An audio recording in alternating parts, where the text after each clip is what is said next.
my hair touches it? Yes, it should be fine. Good? Yeah. Okay, so could you say and spell your first and last name first, Danielle? My name is Danielle, Danielle, Drouillard, Drouillard. Perfect. And do you want us to title you as Vice President of the union Yes. or with the hospital at all? Vice President, OPEIU Local 40. Perfect. Okay. and Nurses. then- Oh, Local 40 nurses. Okay, perfect. And then your position here at the hospital as well? I work in pre-op. I'm a pre-op nurse and part-time. Okay, perfect. So tell us a little bit about what we're doing out here today. Obviously, we got some chanting going on behind you, some folks walking back and forth. What's happening out here? We are on a ULP strike, unfair labor practice strike. Unfair labor practices are lawsuits, but they're specific to labor law, so they go to a different kind of court system called the NLRB, National Labor Relations Board, and it's you filing a lawsuit essentially that your employer is breaking the law for things. So this is a ULP strike in protest of the illegal actions of the hospital. How long has this kind of been on the works or on the way? Pains me to say, we're just finishing up our third year of negotiations with this hospital. So when we started in 2022, it was with Ascension, and we ended up going on a strike against Ascension in September of 2023. Now that Henry Ford took over, we are now on our second strike of this contract campaign. So we've been without a contract for 3 years. Talk to me a little bit about some of the conditions that you guys have been dealing with. Obviously, Amanda touched on some of them. What's been going on inside the hospital that has you guys out here on the streets? Our biggest issue is safety of the community. That is what we stand for. First and foremost, we stand for safe staffing. We have a form that members can fill out called ADO forms, Assignment Despite Objection. So it's their way of recording an unsafe situation they were in. Even though they've already let their manager know, they're also communicating it to the union. So I have forms, even from last week, where nurses were saying that they have 5 patients to 1 nurse on our step-down floor, which is like between ICU and med-surg.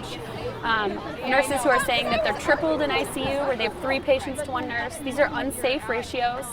We've made proposals for safe ratios based in professional nursing standards that they are already following at Henry Ford Genesis.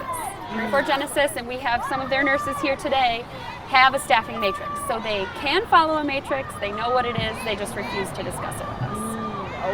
Okay. Obviously, you guys have been in this fight for 3 years now. As someone who got into this, to save lives, to help people, how frustrating has this part of the process been for you? It's been beyond frustrating. Frustrating is like so not the word. It's draining. It's, as a leader, you have people coming to you, what's going on? Why is it like this? And it doesn't make any sense. Yeah. We all see the solution as being very, very transparent and easy, and the hospital doesn't want to discuss that because they want to treat all their hospitals the same. And to that we say, we're not bargaining for all of your hospitals. We bargain for this group of nurses at this hospital. And we have a history here of labor dispute, and they don't want to hear that. They want to do what they do everywhere else. I have to imagine on the day-to-day, too, is pretty taxing on the medical staff to be overwhelmed with that many patients all the time. Absolutely. Yeah. Absolutely. And you worry about missing a medication. You worry about, I didn't chart that. If you don't chart it, it didn't happen. You worry about your license. You worry about your coworkers. It's beyond the single person you're caring for. It's a ripple effect through departments and families also. I know that we've been to a couple of nursing strikes in the last couple of years. I think SEIU also went on strike. There's another one that we went to, which is slipping my mind the name of it, but it seems like we're seeing this a lot more. What's the status of nursing in Michigan? Is this just something that's happening at a lot of our health systems? I think that a lot of it stems from when big hospital chains absorb tiny hospitals, such as what happened to ours. You get a corporate entity that runs their not-for-profit like a business. And when they're so revenue-driven and focused on a business model, the care is like second to them. Like we don't care how much money you make here. If you make enough to pay the bills and pay the nurses, then we're not focused on that. We're focused on, we want to come to work with good paying jobs where we only have to have one job with good benefits and go home for our family and leave it at work. That's what we want. We're not interested in helping you fund a $3.3 billion new hospital downtown. What are the demands that you guys are making or hoping you'll be able to come to a resolution with the hospital? Number one is the staffing matrix, and we've also proposed enforcement language so that if they do not follow it, there's a financial penalty that would be paid to the people who work short. And the idea is not to get money from the hospital, it's that maybe if there's some financial incentive behind it, they're more likely to do the staffing. We want fair and equitable raises for every class of people. They've proposed a 12-cent increase for our top of scale nurses, only 12 cents in their pay scale. That's 42% of our bargaining unit. 42% of our nurses are top of scale and our most senior, or most, not most valuable, but most knowledgeable, and we want them going forward.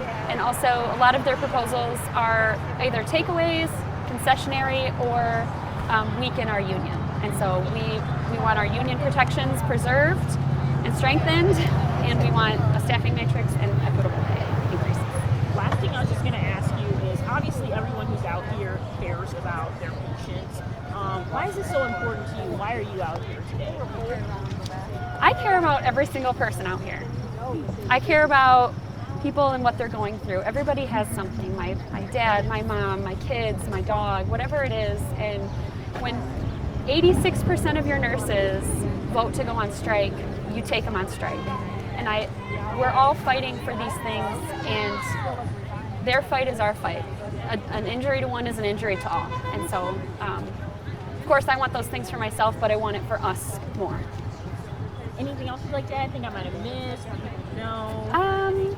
I would only add that we voted on a 3-day strike, Monday through Wednesday. We said we'd be back on Thursday, and that the hospital said if you participate in a strike, you are replaced until Saturday. And so we didn't choose to be on strike 5 days, we chose 3. And so we have filed a charge about that, or we will shortly, because we believe it to be illegal to lock us out. But the hospital said they have these strike breaker contracts that they entered into, and that's why they had to do the 5 days, which we argue is against the law. So are you guys going to stay out here until Saturday? Yes, we will be.